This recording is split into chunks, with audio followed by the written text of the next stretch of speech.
So I was just going through my online course portal. My clients, they write in their answers to their homework every week. And I was just checking out my client Dee Dee asked a really good question, and I thought it would be a really good topic for this video. And basically she asked, is it possible that my frequency affects other people? Because through doing the work of increasing her frequency, she's really been noticing a difference in her interactions. So be sure to stay tuned, because in today's video, we're going to tackle the topic, does my frequency affect other people? And if you're excited to dive in, be sure to hit the like button, subscribe to my channel, and hit the notification bell.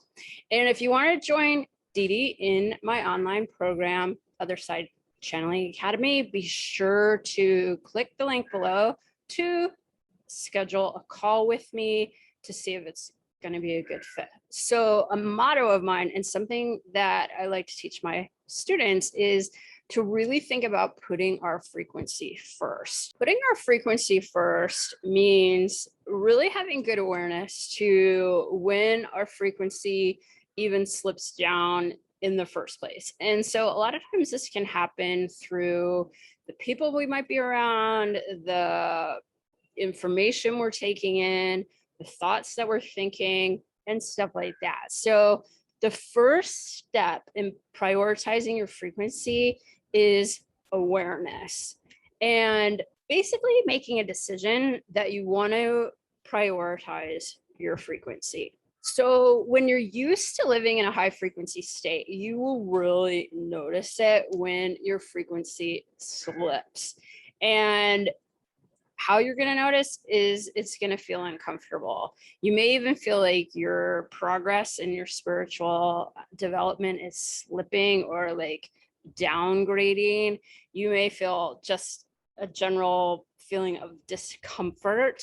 And this is all really good awareness to have. A lot of times we may want to run away from the discomfort by numbing ourselves, by going into avoidance mode, and also maybe even by getting angry or lashing out, or in general trying to numb ourselves. So these are all really common ways to avoid actually what's happening.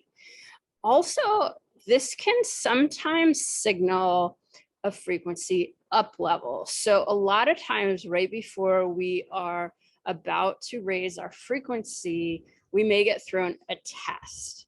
And a lot of times it may feel like, oh my gosh, this is exactly what I was dealing with 5 years ago, and now here it is again. How is this even happening? What's gone wrong? And a lot of times what I'll do in that situation, which doesn't happen that much, but it happened to me recently. And so what I had to do is just backtrack. What did I do differently? And what I had done was a few things differently that I was able to see, oh my gosh, what actually happened was I was taking on energy that wasn't mine.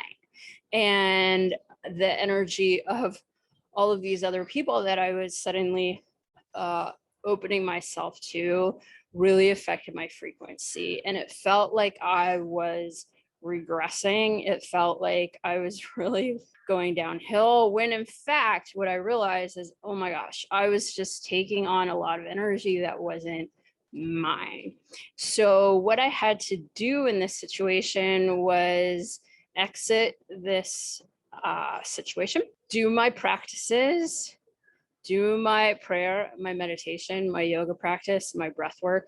And through the breathing, I actually was able to release the emotion, to really cleanse what was coming up, because a lot of times when we dive into the spiritual work, it really digs up a lot of buried emotion, a lot of buried trauma and stuff like that. And so we may all of a sudden start to feel, oh my gosh, there's emotion coming. What do I do? And I'm here to tell you that it's really simple. All you have to do is lay down and start breathing, and just allow yourself the space to feel whatever's coming up, and cry, do whatever you need to do, and just let it flow through and pass through.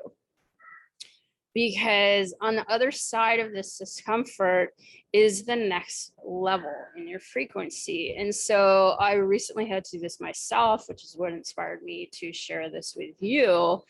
And I really, really, really recommend, instead of reaching for these outside things that you might be able to fix this discomfort, all you really need to do is lie down, breathe, cry, and feel. So really listening to what's bubbling up and giving it space, giving it attention, and just allowing yourself to feel the feelings will allow you to raise your vibration to the next level. So to answer the question, yes, our frequency does affect the people we're around. Like when you are at a higher frequency and someone is around you, well, that resonance of your frequency is absolutely going to help them to rise up if they're open and ready for that. So feeling positive effects of doing this work to raise your frequency, to really prioritize your frequency and put it first, is such a gift, and it's such a service, because when your vibration is high and when you're resonating at a high level, like I said, you're going to raise up the frequency of the people around you, and it is the biggest service you can actually be doing in the world right now. So I hope you found this video helpful. If you did, please drop a yes in the comments, and be sure to give it a like, subscribe to my channel, and hit the notification bell. And if you're interested in working with me in my online program, Other Side Channeling Academy, be sure to click the link below and let's have a chat. Thank you so much for watching, and we'll see you in the next video. Namaste.